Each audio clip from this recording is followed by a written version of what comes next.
How did I even get here?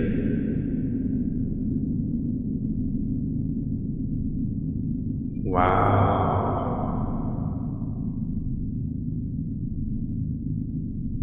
Yeah. I'm alone. What do I even do out here?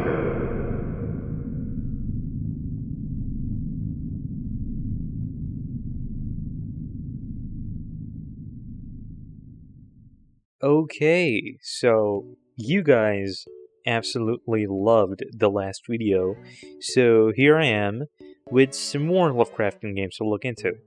There was an overwhelming number of games that I was to recommend, and it's pretty hard to blitz through all of them, so I'm going to be talking about the games that I had the pleasure of playing. If there are any more recommendations, do comment them down below. If those games are not mentioned down below, check out my previous video as well. If I happen to miss them in both videos, I'll be checking them out later in due time, and I'll be sure to talk about it.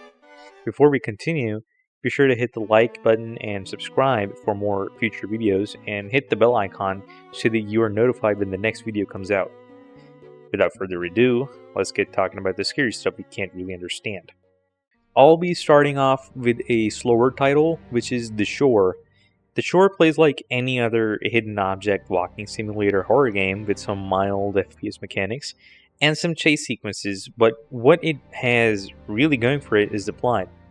The intro sets a very intense mood, which makes you instantly interested with what's actually happened on the shore, and you play as a sailor coming to an island, which has a significance to him and his past, but as you go about, you learn that there is most certainly something much greater that is pulling the strings from behind the cosmic whale. The game has tons of nods to Lovecraftian lore and deities, and that's what really gripped me. The feeling of skill this game has is incredible, and though the animations aren't the best, they're pretty good if you consider that this game has been made by a fairly small indie team. If you're looking for a little experience you can go through in about 2 to 4 hours, this might be the game for you.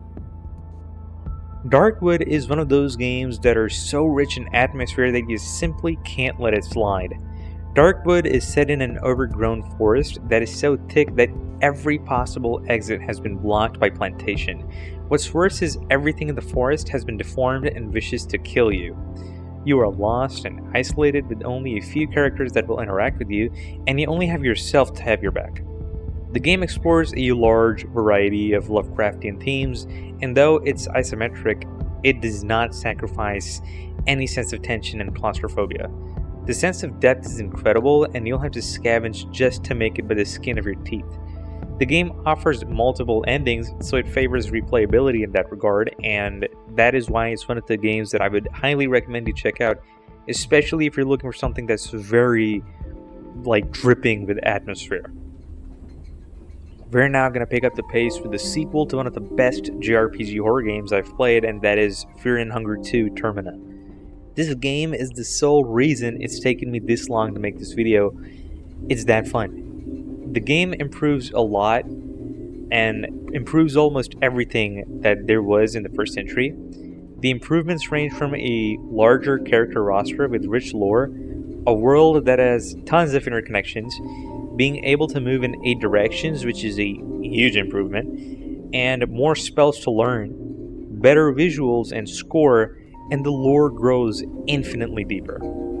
The plot follows the Festival of Termina, which is taking place in the small town of Prehevel, I don't know how to say this, it's on the screen, in an alternative timeline to what was the World War. Your train stops and you set out to explore Prehevel, only to learn that the Festival of Termina has incredible influence on the townfolk. There is tons to uncover as you progress through the game, and this game is one of the strongest recommendations from me in this entire list.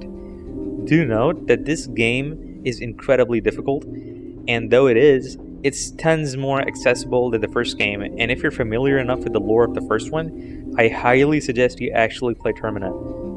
The game also features multiple endings, as well as character-specific endings, so there is tons of replayability with this one.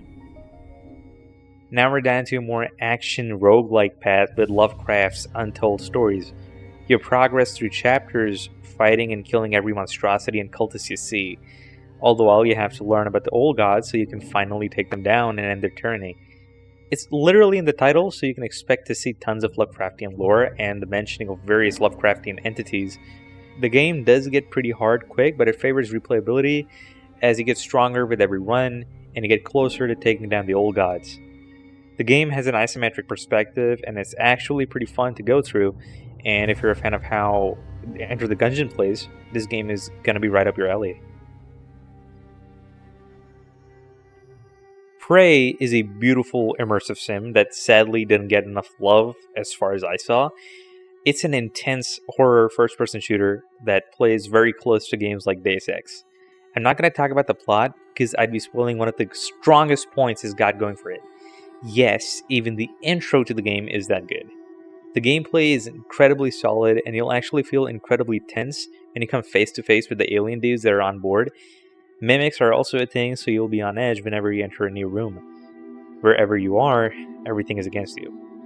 The game explores the vastness of space and executes it beautifully, and at the same time, you'll truly feel trapped as the unending vacuum of space means there's nowhere you can seek refuge. The game also features multiple endings, and they are according to what choices you make throughout the game, and they all matter a lot.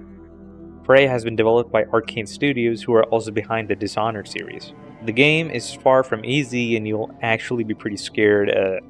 I know I was, how I crawled and slithered across the Talos station. It reminded me a bit of Alien Isolation as well, and I absolutely adored that game. And you'll have to be open to all kinds of approaches if you want to make the most of the Prey experience. Definitely give this one a go. It may be a bit dated, but by no means is it something you should be missing out on, especially if you're a fan of anything set in space. Yes, Bloodborne made it to the list, and I'm kind of surprised as to why I didn't include it in the last video. Bloodborne is a Souls-like, so expect it to have a pretty sharp learning curve. Once you do get the hang of the game, it's an absolute blast. I'm not that into Souls-likes, but even I enjoyed the game. The game is set in the plagued city of Yharnam, and you are a hunter, and the inhabitants of the city have turned into beasts and have lost their minds. Of course, there's an unspoken evil that lurks behind the veil, and you are the very person who's going to uncover the truth and witness these horrors beyond comprehension for yourself. The gameplay is pretty tight and encourages risky and aggressive play, so you'll have to get used to that, and throw that shield of yours that you're so used to carrying in Dark Souls. The game even has some mechanics set around esotericism and uncovering the veil, and you'll witness some really weird shit. I replayed the game again after a long while for the sake of this video, and the game feel is still really nice and incredibly fun. There are some moments in the game where I remember screaming, which is kind of weird, because this isn't exactly a horror game, but it still managed to get me with its thick and foreboding atmosphere. The soundtrack is very minimal, as is with every FromSoft Souls-like. You can make your own character as well, and you can have them be either beautiful or be the ugliest dude you've laid your eyes on. Sadly, this game is a PS4 exclusive, so if you don't have a PS4, you'll have to wait for the good news of the game being ported to PC, or just wait for PS4 emulation to get at that point where you can actually run Bloodborne. Quake holds a very special place in my heart, and it still plays incredibly well considering how old it is. I've finished this game so many times that I can actually just yap about the game from memory. I don't think the plot of Quake really matters, but I'll still talk a bit about it. You're playing as Ranger, who must go through the slipgates to destroy a race of hostile forces dubbed Quake, who are invading Earth. I think that's a good gist of it. The game has chapters or episodes which have a good set of levels and an ending boss. Quake has a good variety of weapons as well, and is the reason why boomer shooters even exist to begin with. The multiplayer is still thriving and has a lot of support. If you like boomer shooters, it's honestly a good idea to go back to what birthed the genre in the first place. You'll be seeing more monsters and stuff as you get later in the game, and not everything is exactly alien either, like the games that came later in the franchise. Again, Quake is something that is really close to my heart, and I have dumped endless amounts of hours in the game. This game is amazing.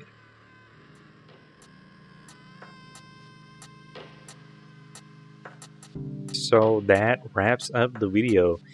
The games I talked about here are not exactly horror. Like, some games are, but not all of them.